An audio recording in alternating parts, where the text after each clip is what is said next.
The screaming started before the gas finished settling. Randy Grantham, though everyone called him Bob for reasons that made sense to absolutely no one, watched his squad leader's face melt like candle wax as the Katef neurotoxin ate through his nervous system. The poor bastard was still trying to give orders, but all that came out was a wet gurgling sound that would haunt Bob's nightmares for the rest of his unnaturally long life. "Contact left! Contact left!"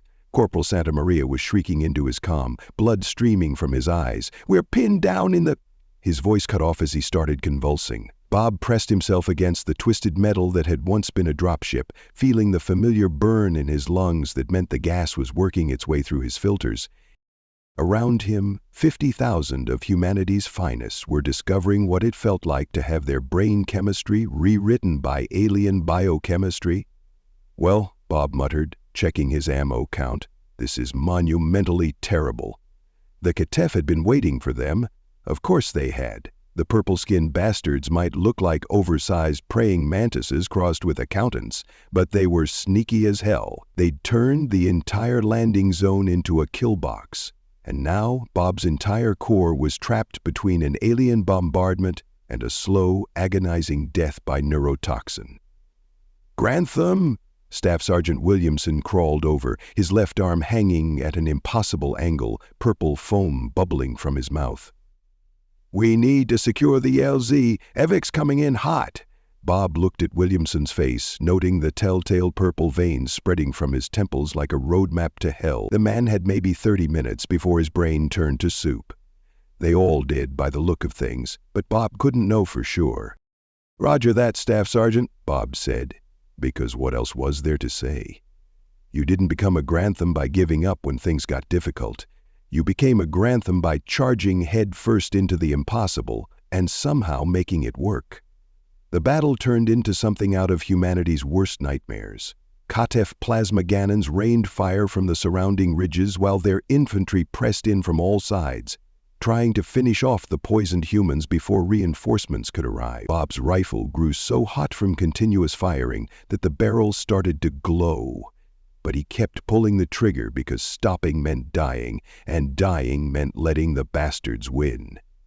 "Santa Maria's down!" someone screamed over the comm. "Williamson is down! Oh God, they're in the wire!" Bob rolled left as a plasma burst vaporized the rock where his head had been a second before.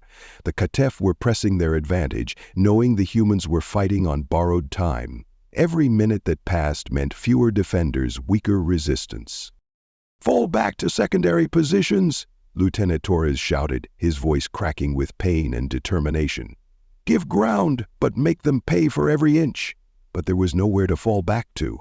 The LZ was a crater surrounded by hostile terrain, and the evac ships wouldn't arrive for another 2 hours. 2 hours that might as well have been 2 years for men whose nervous systems were being eaten alive by alien chemistry. That's when the volunteers started stepping forward. "I'm not making it to evac," Corporal Davis said matter-of-factly, blood streaming from his nose. "My vision's going and I can barely hold my rifle, but I can still pull a trigger." "Same here," agreed Private First Class Thompson, who was already showing the telltale tremors of advanced neurotoxin exposure. "Might as well make it count." One by one, the men who were too far gone to evacuate took up positions at the perimeter. They knew they were dead. The poison had progressed too far. But they could buy time for their brothers, make the Katef pay in blood for every step closer to the LZ. "It's been an honor, gentlemen," Staff Sergeant Williamson said, dragging himself to a machine gun nest despite his shattered arm. "Give 'em hell." The volunteers' last stand was the stuff of legends. Outnumbered, outgunned, and dying by degrees, they held the line for 3.5 hours. Williamson kept his machine gun chattering until the barrel melted. Davis held a breach in the perimeter with nothing but a combat knife and pure spite until a plasma round finally put him down. Thompson called in artillery on his own position when the Katef overran his foxhole, taking 24 aliens with him. Bob fought like a man possessed, moving from position to position as defenders fell, plugging gaps in the line with violence and determination. His rifle jammed twice, so he picked up weapons from the dead. When those ran dry, he used rocks, chunks of metal, his bare hands. anything that could kill a Katef bastard. The air was thick with smoke, blood, and the acrid stench of alien plasma weapons. Bodies piled up in the defensive positions, human and Katef alike. The purple-skinned aliens had expected an easy mop-up operation against poisoned, demoralized humans. Instead, they found themselves locked in a meat grinder with soldiers who had nothing left to lose. "Evac birds inbound," someone shouted over the chaos. 2 minutes out. That's when the Katef commander made his mistake. Desperate to finish the humans before reinforcements arrived, he ordered a full assault. Every available alien soldier charged the human positions in one massive wave, determined to overwhelm the defenders through sheer numbers. They ran straight into the killing field that Bob and the survivors had prepared. Overlapping fields of fire, improvised explosives made from damaged equipment, crossfire positions that turned the approach to the LZ into a slaughter. The Katef came in waves and the humans cut them down like wheat, the dead volunteers' sacrifice buying precious minutes for the living. When the evac ships finally arrived, they found less than 15,000 humans still alive, and most of those were barely functional. The neurotoxin had done its work, leaving the survivors with between minutes and hours before complete neural collapse. The alien toxin seemed to hit some faster and harder than others. Bob dragged himself toward the evac ship, his legs refusing to work properly. Around him, the few remaining defenders were doing the same, crawling, stumbling, supporting each other toward salvation that might already be too late. "Jesus Christ," the evac pilot whispered into his comm. "What happened down there?" "Heroes died," Bob replied, looking back at the field of bodies that marked humanity's costliest victory. A lot of heroes died. The medical barge Hippocrates hung in orbit like a metallic tumor against the stars, its hull bristling with quarantine protocols and emergency life support systems. Bob found himself strapped to a gurney in what looked like a cross between a hospital ward and a maximum security prison, surrounded by the dying remnants of humanity's finest. 15,000 men had made it off the planet. In the 6 hours since evacuation, that number had dropped to 12,000 and was falling fast. The neurotoxin didn't wait for anyone's convenience. Men were seizing, convulsing, and dying even as the medical staff worked frantically to keep them stable. Bob pressed his palm against the reinforced glass of his isolation unit and watched the figures in full hazmat suits move through the observation corridor. They looked like aliens themselves, sealed behind layers of protective gear, their faces hidden behind reflective visors. None of them spoke to the prisoners. That's what they were now, prisoners of their own dying biology. The stick note appeared on his window 20 minutes after he'd regained consciousness, pressed against the glass by a gloved hand that disappeared as quickly as it had come. Bob peeled it off and read the hastily scrawled message. Project Lazarus, voluntary participation, survival rate 0.01%, alternative, neural collapse within hours, sign below if you volunteer, leave blank to die naturally. There was a line at the bottom and that was it. No explanation, no details, no comforting lies about their chances. Just the brutal mathematics of desperation, delivered on a piece of paper stuck to glass. "What's it say?" Jackson gasped from the unit next to his. The kid's voice was already slurring, purple foam bubbling at the corners of his mouth. Bob held up his note. "Says we can volunteer to probably die horribly in a lab, or definitely die horribly right here." "Shit odds." "Yeah, they are." Bob looked at the signature line as another soldier 3 units down started screaming, his back arching as the neurotoxin finished eating through his spinal cord. The sound cut off abruptly, and the monitoring equipment went flat. 11,999. Around the ward, men were making their choice in real time. Some were already too far gone, convulsing helplessly as their nervous systems shut down. Others stared at their notes with the hollow expression of men trying to choose between 2 different kinds of hell, while their hands shook too badly to hold a pen. 5,000 chose to die naturally. They were given the best palliative care the barge could provide. Basically morphine drips and a quiet place to slip away. Most were gone within the hour. Another 2,000 were already too far gone, their nervous systems too damaged to survive any kind of experimental procedure. The medical staff didn't even give them notes. That left 5,000 volunteers for Project Lazarus. 5,000 men who looked at odds that would make a casino owner rich and decided to roll the dice anyway, because the alternative was watching their brains melt in real time. Bob signed his name at the bottom of the note and pressed it against the glass. A gloved hand appeared to collect it immediately. They were working fast, racing against the neurotoxins timeline. "See you on the other side, Jackson," Bob said to the kid in the next unit. Jackson's response was cut off by a seizure that left him unconscious. By the time Bob was wheeled out for the procedure, the kid's monitoring equipment had gone silent. The process began immediately. One by one, the volunteers were wheeled out of their units on gurneys, disappearing through airlock doors that hissed shut behind them. Bob could hear screaming from somewhere deeper in the barge, the sound of human experimentation conducted at the speed of desperation. When his turn came, Bob found himself rolling through corridors lined with more hazmat-suited figures. Nobody spoke to him. Nobody explained what was happening. The only sound was the mechanical hum of life support systems and the distant screams of volunteers who'd gone before him. The last thing he remembered before the anesthesia took him was a voice, through a speaker, clinical and utterly detached. "Subject 4847, initiating Lazarus Protocol. Neural collapse imminent, beginning reconstruction." Then the darkness swallowed him whole, and Bob Grantham died for the first time. 3 years later, Sean Grantham floated in the pilot seat of their stealth ship and tried not to think about the fact that his brother was technically dead. Or had been. The science was complicated, but the result was simple enough. Bob was the only one who'd walked out of that lab alive, and what had walked out wasn't entirely human anymore.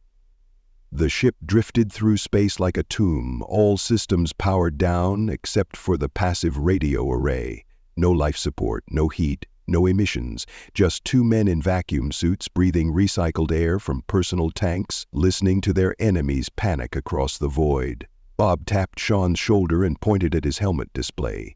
Even with the suit's limited sensors and Bob's enhanced abilities, they had to rely on gestures and written messages on their suit displays. No comms, no transmissions, nothing that could give them away.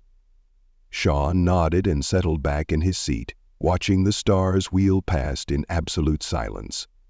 He remembered when their biggest worry was whether Micah would make colonel before he turned 30.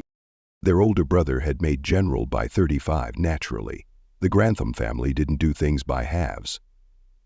Bob adjusted the frequency on their radio receiver, and suddenly their helmets were filled with panicked alien chatter. Sean didn't understand very much Katef, but he understood enough. Then again, fear was a universal language. The overlapping voices painted a clear picture. They knew Bob was coming. The Deathbringer approaches the sacred system. All defense stations report full alert status. May the ancestors preserve us from what comes. Evacuation of the inner colonies proceeds ahead of schedule. Sean typed a message on his suit display and held it up for Bob to see. Deathbringer? Bit melodramatic. Bob's response appeared on his own display. Accurate advertising. The truth was, Bob had been systematically dismantling the Katef Empire for the past 2 years. Not their military, that would have been too easy. Instead, he'd gone after their infrastructure, their leadership, their confidence. A destroyed supply depot here, a dead admiral there, an entire moon base found empty with only a message written in Katef blood. Bob was here. The psychological warfare was working. The aliens who'd once conquered half the galaxy were now afraid to venture out of their home system. Sean checked his oxygen levels and typed another message. ETA or hours? Conserve air. The ship continued its silent drift through the void, just another piece of space debris hurtling toward the enemy homeworld. In the absolute cold of space, they were invisible to thermal scans. With all power systems offline, they had no electromagnetic signature. They were ghosts in the machine, death riding the stellar wind. Sean settled back and continued listening to the alien communications. The panic was getting worse with each passing hour. Contact lost with Outer Perimeter Station 12. Something passed through the detection grid. Sensors show nothing, but the stars are wrong. The Senate demands immediate evacuation protocols. Bob's helmet display lit up with a single word: cowards. Sean nodded grimly. The Katef had been brave enough when they were gassing human colonies. He'd seen the footage. Entire worlds reduced to graveyards. Men, women, and children dying in agony as their nervous systems shut down. The Katef had called it pest control. Now the pest was coming home to roost, and it was hungry for revenge. Katef Prime hung in space like a jewel wrapped in fear, its surface covered in elegant spires and crystal-clear domes that would have been beautiful if Sean hadn't known what monsters lived beneath them. The planet's orbital defenses were lit up like a Christmas tree, every sensor array active, every weapon system charged. Patrol ships swarming in tight defensive formations. Bob pointed to a dark patch on the planet's night side and typed on his display: Industrial District, heavy cover, minimal civs. Sean studied the target zone through their passive sensors. Massive manufacturing complexes, now abandoned thanks to the planet-wide panic. Perfect for an undetected landing, assuming they could make it through the defensive grid without getting vaporized. The alien chatter was reaching fever pitch as they closed the distance. All civilian transports have cleared the core systems. The Senate refuses to abandon the homeworld. He's here, somewhere in the dark between the stars. Double all patrols, triple sensor sweeps. May the ancestors forgive us for what we unleashed upon ourselves. Bob's display flickered. They know we're coming, but not where we are. Fear makes them sloppy. It was true. The Katef patrol patterns were erratic, overlapping in some areas while leaving gaps in others. Their sensor sweeps were too broad, trying to cover everything and therefore covering nothing effectively. Terror had made them predictably unpredictable. Sean watched a squadron of alien fighters streak past barely 1,000 kilometers away, their plasma drives blazing like angry stars. The pilots were pushing their engines hard, burning fuel they couldn't spare, in a search pattern that made no tactical sense. Desperation in motion. Beginning approach, Bob typed. Stay quiet. The ship rotated slowly, using the planet's gravity well to adjust their trajectory without firing thrusters. Bob had calculated the approach weeks ago, a perfect ballistic insertion that would bring them down in the industrial district's shadow. No engine burns, no course corrections, just physics and timing. Sensor contact bearing 27 Mark 8 negative, that's debris from the outer station.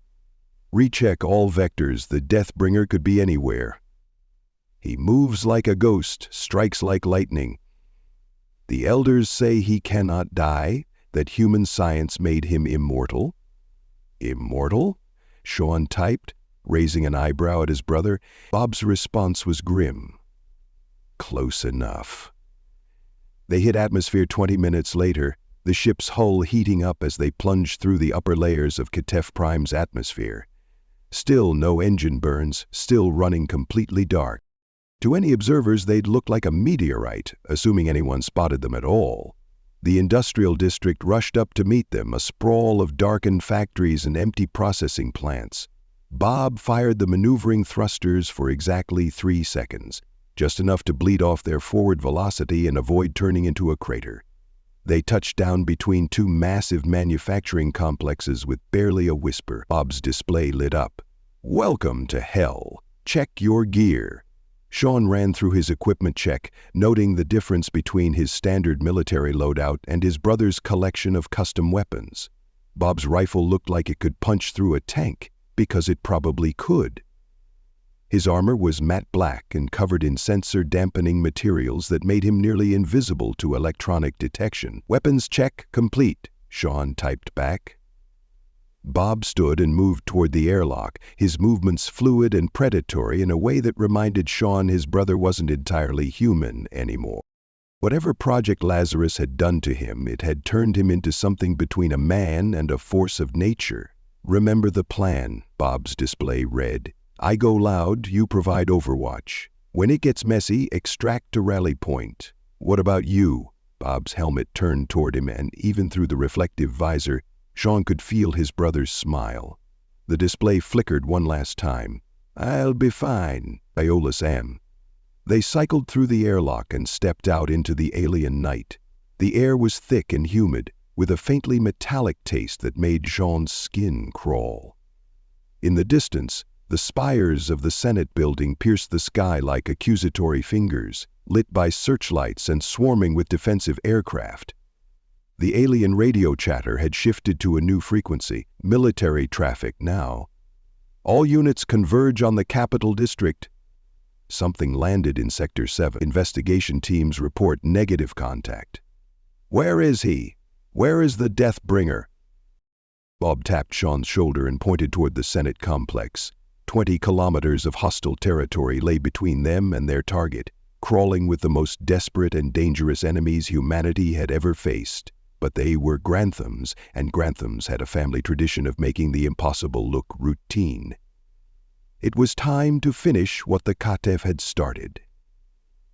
The first patrol found their landing site 12 minutes after touchdown. Sean watched through his scope as 4 Katef soldiers approached the ship, their plasma rifles charged and ready. They moved in a textbook search pattern, professional and cautious, right up until they found the first body. Bob had left it where the patrol would see it immediately. A Katef sentry hung upside down from a factory crane, his throat opened with surgical precision. Pinned to the corpse's chest was a note written in the alien's own blood. "Bob was here. Run." The patrol leader's mandibles clicked in rapid fear speech as he called it in. "Contact with advanced scout terminated. Deathbringer signature confirmed. Request immediate reinforcement." That's when Bob struck. The muzzle flash from his rifle lit up the darkness for exactly 1/10 of a second, but it was enough. The patrol leader's head simply ceased to exist above the neck, his body crumpling like a puppet with cut strings. The other 3 Katapharons spun toward the shot, their weapons tracking empty air. Bob was already gone. The second alien died to a combat knife between his shoulder blades, the blade finding the gap in his armor with anatomical precision. The third managed to get off a wild plasma burst that vaporized a chunk of concrete before Bob's hands closed around his neck. The distinctive crack of breaking chitin echoed through the industrial complex. The fourth Katef, the smart one, ran. He made it almost 50 meters before Bob's rifle spoke again. The alien pitched forward, his legs no longer attached to anything useful, and started screaming in his native tongue. The sound carried across the abandoned factories like an air raid siren. "Patrol 7 is down. Repeat, Patrol 7 is down." "Multiple casualties in Sector 7. He's in the industrial district. Deploy hunter-killer teams immediately." "May the ancestors preserve us. He's already begun." Through his scope, Sean watched Bob emerge from the shadows and approach the wounded alien. The Katef was still alive, still screaming, his purple blood pooling on the concrete. Bob knelt beside him and spoke a few words in the alien's own language, something that made the creature go very still. Then Bob stood, raised his rifle, and put the alien out of his misery with a single precise shot. "Contact lost with Reinforcement Team Alpha. We can't get a visual. He's using the infrastructure against us. Pull back to secondary positions." Bob was already moving toward the next waypoint, using the industrial complex's maze of pipes, catwalks, and machinery to stay invisible. Sean tracked his progress through thermal imaging, watching his brother flow through the environment like liquid death. The Katef response was swift but panicked. Hunter-killer teams poured into the district, their plasma weapons lighting up the night as they fired at shadows and echoes. They were good soldiers, but they were fighting an enemy who knew exactly how to exploit their fear. A squad of 6 aliens moved past Sean's position, their weapons sweeping in overlapping arcs. Professional, disciplined, they might have been effective against a normal human opponent. Bob wasn't normal. The lead alien simply stopped walking. No muzzle flash, no sound. One moment he was advancing with his squad, the next he was face down on the pavement with his spine severed. His teammates spun in confusion, trying to identify the threat. That's when the explosions started. Bob had rigged improvised charges throughout the factory complex. Nothing fancy, just standard military explosives placed with surgical precision. The blasts didn't target the aliens directly. Instead, they brought down catwalks, ruptured steam pipes, and triggered cascading equipment failures that turned the entire district into a death trap. Superheated steam vented from ruptured pipes, obscuring thermal sensors. Sparking electrical cables created false heat signatures. Falling debris forced the hunter-killer teams into predictable choke points, where Bob waited with his rifle and an endless supply of patience. We've lost contact with teams Alpha through Delta. Thermal imaging is compromised. He's using our own industrial systems against us. Fall back to the perimeter, establish containment. Containment? He's not trapped in there with us. We're trapped in there with him. Sean allowed himself a grim smile. The HFY were learning what humanity had known for years. When Bob Grantham decided you needed to die, geography was just a suggestion, and overwhelming numbers were merely a target-rich environment. The Senate building loomed in the distance, its spires still lit with defensive searchlights. But between here and there, the industrial district had become Bob's personal hunting ground. 20 square kilometers of twisted metal, broken machinery, and increasingly desperate aliens who were discovering that their homeworld offered no sanctuary from humanity's final solution to the HFY problem. Contact in Sector 9. The transmission cut off abruptly. John counted the muzzle flashes through his scope. 1, 2, 3 precise shots, each one ending a life with mechanical efficiency. 19 kilometers to go, and Bob was just getting started. The perimeter of the Senate complex was a fortress of desperation. Plasma cannons tracked across empty air, searchlights swept back and forth in frantic patterns, and defensive barriers had been hastily erected around every approach route.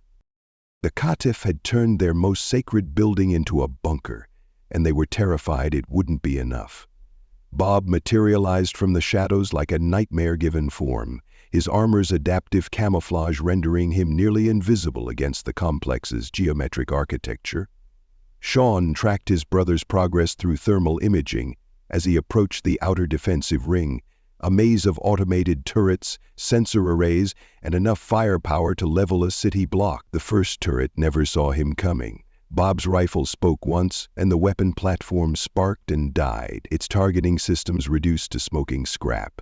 The second turret began tracking toward the muzzle flash, but Bob was already gone, flowing around the complex's perimeter like mercury finding cracks in stone. Defense grid compromised. Turret 7 is offline.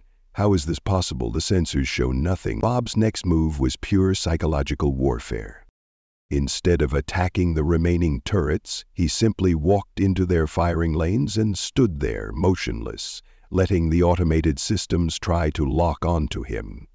The targeting computers couldn't get a solid lock.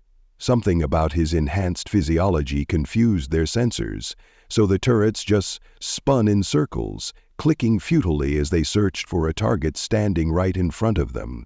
The effect on the defending aliens was immediate. Panicked voices flooded the radio channels. The turrets can't see him. He's standing in the open. Why aren't they firing?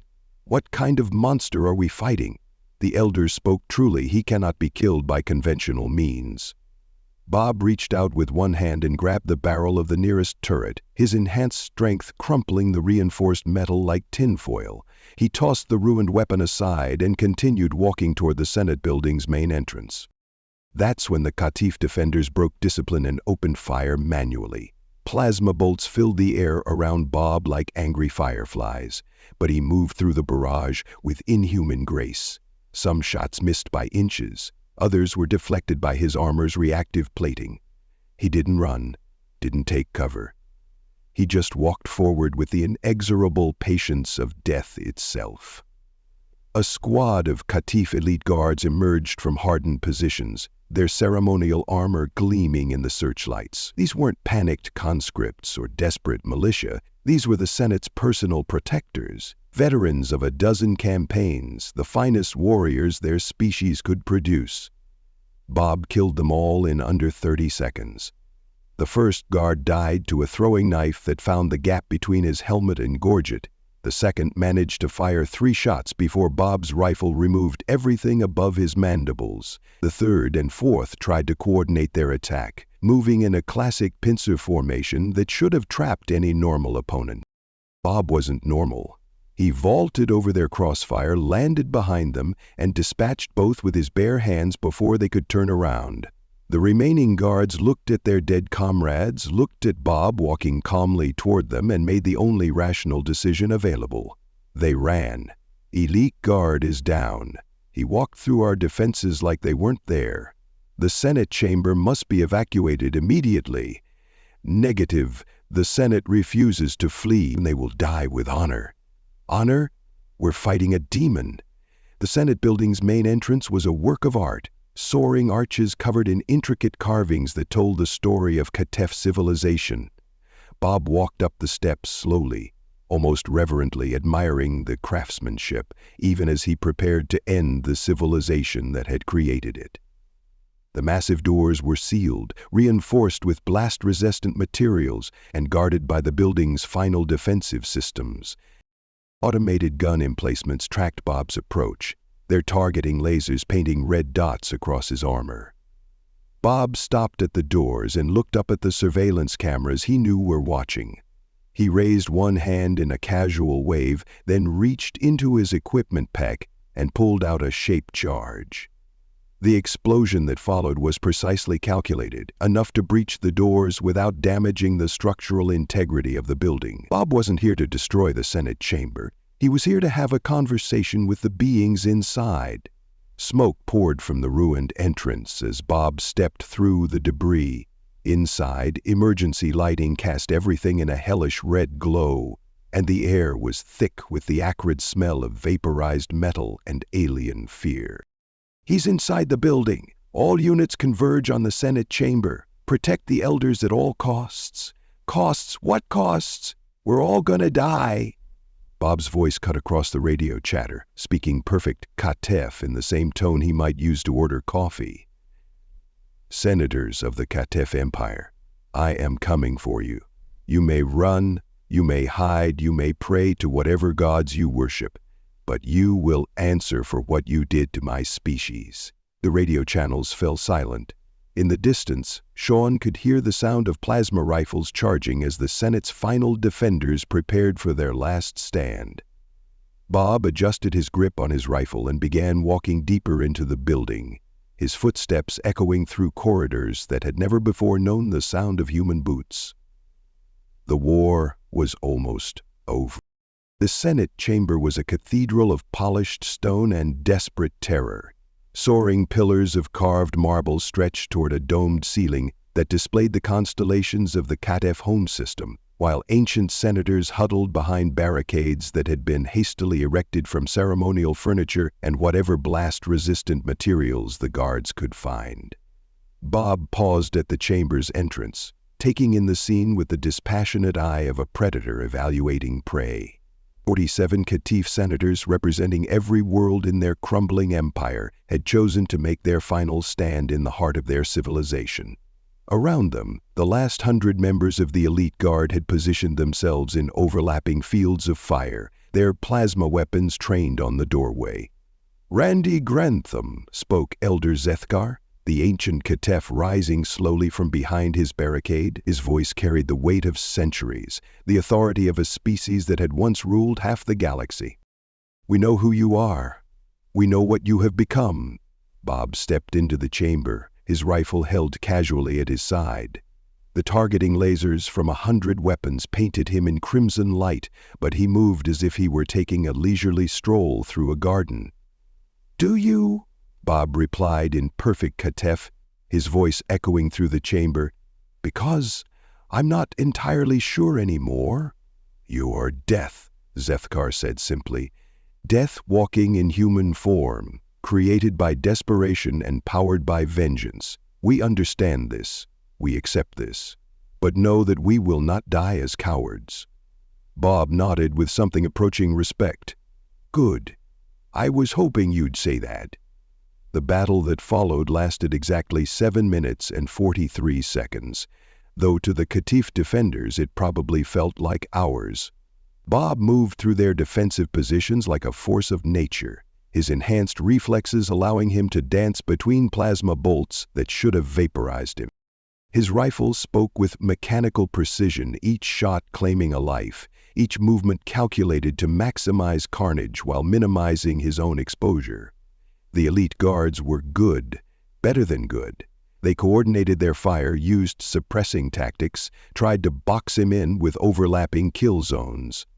Under normal circumstances, they might have succeeded against any human opponent, but Bob wasn't fighting under normal circumstances, and he wasn't entirely human anymore. He vaulted over their barricades, slid under their crossfire, used the chamber's own architecture against them. When his rifle ran dry, he switched to his sidearm. When that ran empty, he drew his combat knife. When that broke against an alien's armor, he used his bare hands. The senators watched in horrified fascination as their finest warriors fell one by one. Some tried to flee, only to find Bob had somehow anticipated their escape routes. Others drew ceremonial weapons and joined the fight, their ancient hands shaking as they faced humanity's instrument of retribution. Elder Zethkar was the last to die. The ancient Katef stood alone among the bodies of his people, his ceremonial robes torn and bloodied, a plasma pistol trembling in his gnarled hands. "You have won," he said, his voice barely above a whisper. "Our empire is broken, our fleets scattered, our worlds in rebellion. The Katef threat to humanity is ended. What more do you want?" Bob approached slowly, his rifle hanging from its sling, his hands empty. For a moment the chamber was silent except for the drip of alien blood on marble floors. "I want you to understand," Bob said finally. "I want you to comprehend exactly what you unleashed when you decided humanity needed to be extinct. Do you know how many of us died on that planet? Do you know how many volunteers walked into that laboratory knowing they would never walk out?" Zethkar's mandibles clicked in what might have been sorrow. We thought you were just another species, another obstacle to our expansion." "We were," Bob agreed. "But we were also the species that turns obstacles into weapons, the species that looks at impossible odds and says, 'Hold my beer.' The species that takes 50,000 dying soldiers and turns one of them into this." He gestured to himself, to the chamber full of bodies, to the empire that lay in ruins beyond these walls.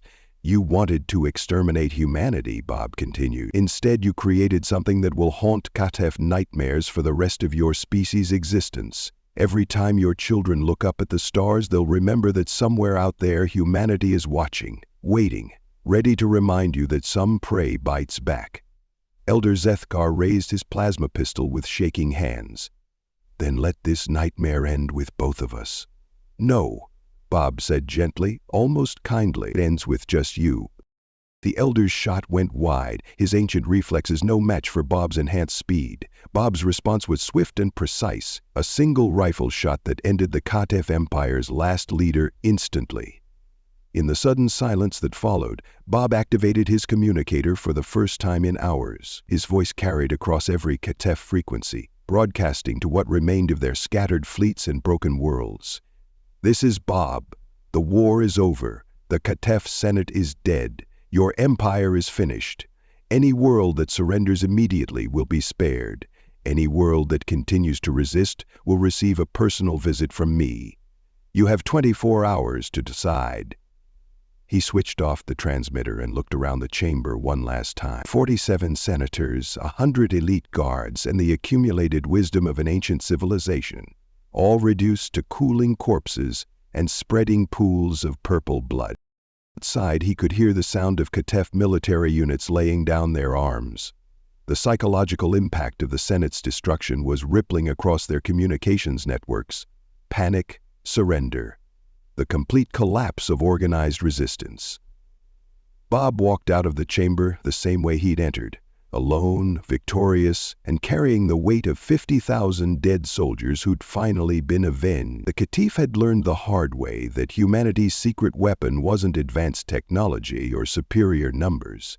It was the simple fact that when you tried to exterminate the human race, sometimes one of them survived, and sometimes that one was a Grantham. "Sean," he said into his personal comm. "Package delivered. Time to go home." In his overwatch position 20 kilometers away, Sean Grantham smiled and began packing his equipment. The war was over, and humanity's secret weapon had done exactly what everyone should have expected from the beginning. The Katef Empire was dead. Many thanks to my channel members and Pathfinders. You all make these videos possible. Thank you for listening to this story. I hope you enjoyed it. Be sure to leave this video a like and subscribe if you want to see more stuff like this. Video shares, memberships, and super thanks help the channel grow as well, so feel free to partner with this channel in that way as we grow. With that all said, thank you again for listening to the story, and thank you for your time. On the left side of your screen are some videos I think you might be interested in. I hope to see you in the next one.